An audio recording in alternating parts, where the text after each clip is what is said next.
Gagawa ako ng Prosperity 2024 guys. Kaya lang, walang itlog na puti. Ang itlog nila dito guys is brown.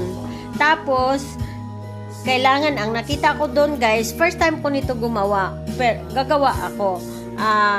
Kasi lagi lang ako fruits ang ginagawa ko. Tapos, itong 12 leaves ng,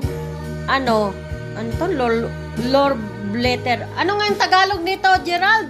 Hindi ko alam. Tapos, German yung lord letter eh. Tapos, ayan guys, gold na coins na 12 piraso, 12 na cotton, sibalot natin dyan sa pera, at saka ito 12 pieces na 50 euro na gold din yan. 1 kilo rice. So, ito guys, subukan. Pero guys, ang kasabihan, hindi naman dadating ang grasya pag hindi ka magsisikap. So, may kasama